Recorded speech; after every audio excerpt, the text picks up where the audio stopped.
There's a moment that comes in every person's life where the ground just disappears. No warning, no slow crumble.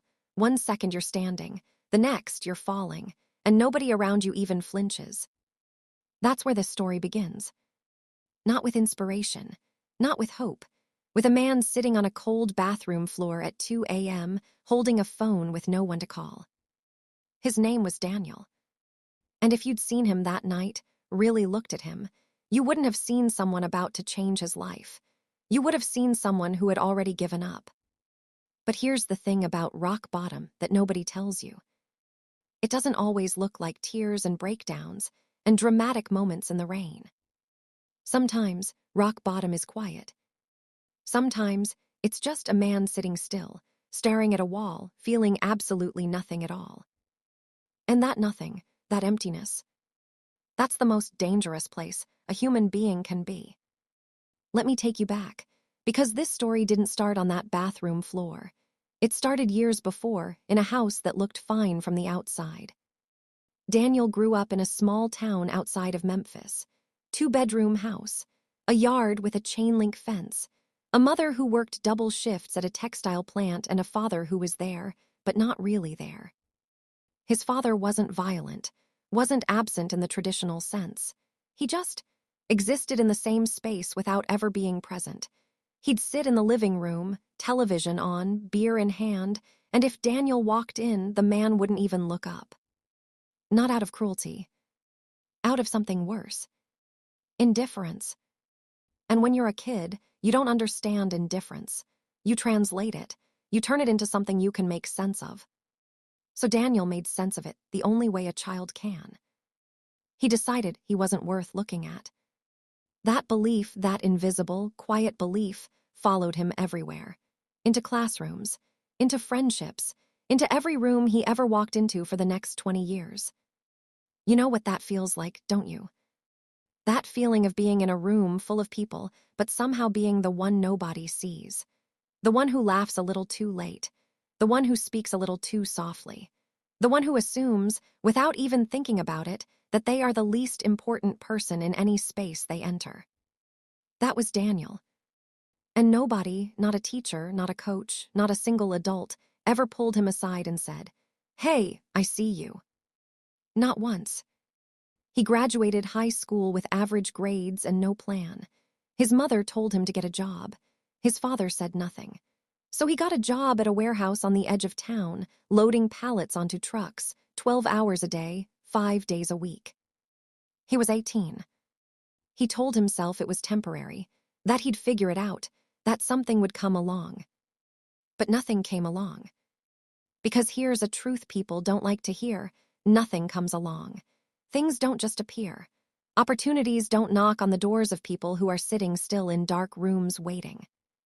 And Daniel was sitting still. Months turned into a year turned into 3. The warehouse became his world. The same faces, the same aching back, the same drive home on the same road, staring at the same gas stations and the same broken streetlights. He started drinking, not a lot at first, just enough to fill the silence in his apartment at night, just enough to blur the edges of the question that kept circling his mind like a dog chasing its own tail. Is this it? Is this all I'm going to be? He didn't have an answer. And the alcohol made it so he didn't need one. At 23, Daniel met a woman named Grace. And for the first time in his life, someone looked at him, really looked at him, and didn't look away. She was a nursing student, sharp, funny, had this way of calling him out on his nonsense without making him feel small. She'd sit across from him at a diner and say things like, "You're smarter than you act, you know that?" And he'd laugh it off, but something inside him would crack open just a little. She made him feel like maybe, just maybe, he wasn't invisible after all. They moved in together within 6 months. A tiny apartment above a laundromat. The kind of place where you could hear the machines running through the floor at night, a low, rhythmic hum that almost sounded like a heartbeat. For a while, things were good. For a while, Daniel started to believe that maybe he'd been wrong about himself. Maybe he wasn't nothing. Maybe he just needed someone to see him. But here's the thing about building your entire sense of worth on another person. When they leave, they take it with them. Grace didn't leave all at once. She left slowly, in sighs, in silence, in the way she started coming home later, in the way she stopped asking about his day, in the way she looked at him sometimes, not with anger, not with cruelty, but with something that cut deeper than both. Disappointment. She wanted more, not more money, not more things, more from him. She wanted him to try, to dream, to want something beyond the warehouse and the beer and the numb, quiet routine he'd wrapped around himself like armor. And he couldn't do it. Not because he didn't want to, but because somewhere deep inside, in a place he couldn't reach, he still believed what his father had taught him without ever saying a word. That he wasn't worth the effort. Grace left on a Tuesday. She didn't slam the door. She didn't cry. She just set her key on the kitchen counter, looked at him one last time and said, "I hope you find whatever it is you're looking for, Daniel." And then she was gone. And the apartment above the laundromat had never been so quiet. What happened next is the part of the story that's hard to tell, because it's the part that doesn't have a montage. There's no inspirational music, no sunrise shot, no moment where someone stares into a mirror and decides to change. What happened next was just collapse. Daniel stopped showing up to work. He'd call in sick, then stop calling altogether. He drank more, slept less. Let the dishes pile up. Let the bills pile up. Let everything pile up until the apartment smelled like neglect and the landlord slid an eviction notice under the door. He ignored it. He ignored everything. Because when you've spent your whole life believing you don't matter, losing everything doesn't feel like a crisis. It feels like confirmation. See, you were right all along, you're nothing. That voice, that quiet, patient, merciless voice, had been whispering to him since he was a boy sitting in a living room, waiting for his father to look up. And now, at 25, it was the only voice he could hear. He ended up at a shelter. Not a dramatic, movie-style shelter with flickering lights and hard-eyed strangers. Just a plain building on the south side of the city, with fluorescent lights and cots that smelled like bleach and too many bodies. He didn't tell anyone he was there, not his mother, not his old coworkers, not the few people he might have called friends. He just existed. And that's where he was the night I told you about, the bathroom floor, the phone with no one to call, the emptiness. He sat there for a long time. And then something happened that he didn't expect. It wasn't a voice from above. It wasn't a sign. It wasn't some magical moment of clarity. It was a man. An older man, maybe 60, maybe older. Thin, weathered face. Hands that looked like they'd been through decades of hard work. He walked into that bathroom, saw Daniel on the floor, and did something that no one had done in a very long time. He sat down next to him. Didn't say a word. Didn't ask what was wrong. Didn't offer advice or pity or some hollow phrase about everything happening for a reason. He just sat there. For 10 minutes, maybe 15, the two of them sat on that cold tile floor in silence. And then the man said, quietly, almost to himself, "I was here once too, not this shelter, but here, this exact place inside myself." Daniel looked at him. Took me a long time to figure out that the voice telling me I was nothing wasn't mine. Daniel didn't respond, but something in those words hit him in a place he didn't know was still alive. The man stood up slowly, knees cracking. He looked down at Daniel and said, "You don't have to believe you're worth something right now. You just have to not quit tonight. That's it, just tonight." And he left. Daniel never saw him again. But he didn't quit that night. And he didn't quit the next night. And something, fragile, barely breathing, almost imperceptible, started to shift. Not in some grand, sweeping way. In a way so small you'd miss it if you weren't paying attention. He started waking up earlier. He started making his cot. He started eating meals at the shelter instead of skipping them. He started talking to the counselor on staff, a woman named Rita who had a voice like warm gravel and a way of asking questions that didn't feel like interrogation. Rita didn't try to fix him. She didn't tell him what to do. She just kept asking one question over and over in different ways. "What do you want, Daniel?" And for weeks, he didn't have an answer. Because nobody had ever asked him that before.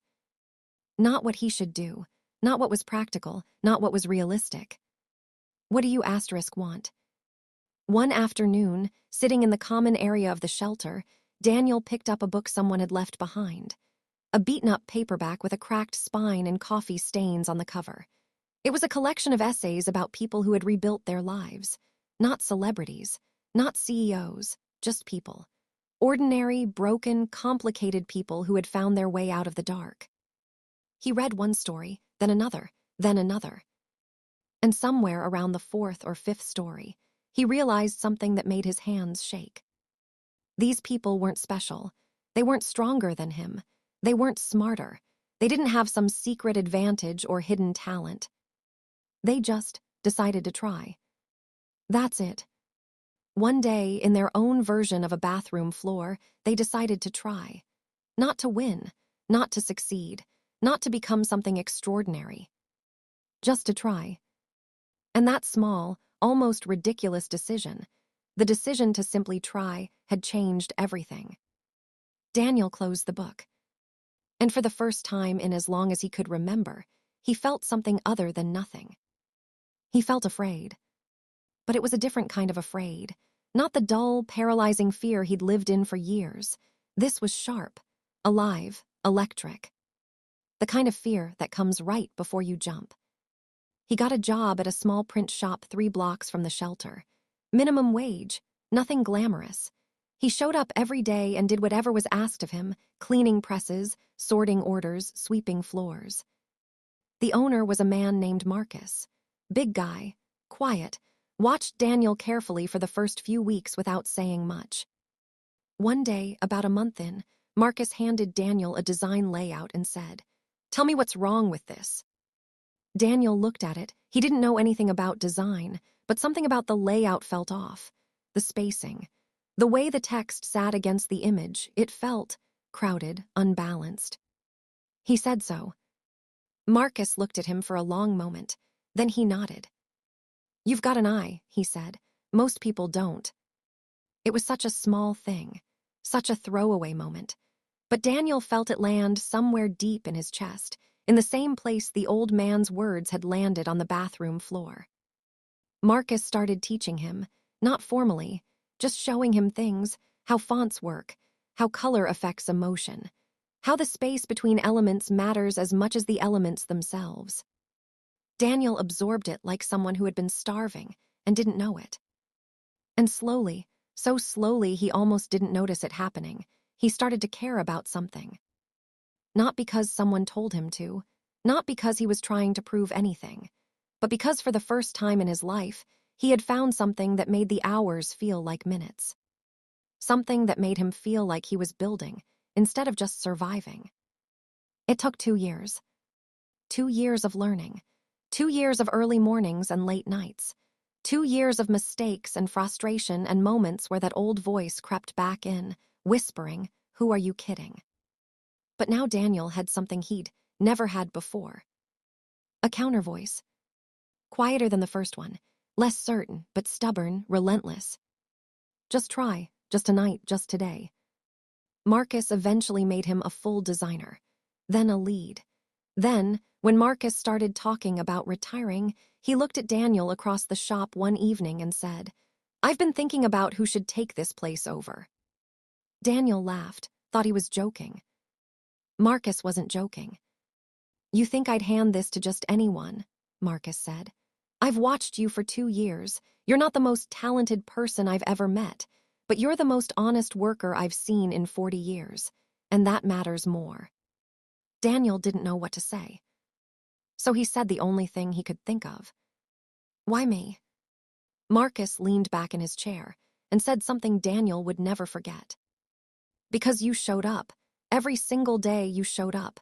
Even when you didn't want to, even when you didn't believe in yourself, you showed up anyway. And that's not nothing, Daniel, that's everything." Daniel took over the shop. Not overnight, not in some fairy tale transition. It took another year of learning the business side, making mistakes, almost going under twice. There were nights he sat in that shop alone, staring at the books, feeling that old familiar dread creeping up his spine. But he didn't sit on the floor this time. He stood up, he made a call, he asked for help, he figured it out. Not because he was brave, not because he was special.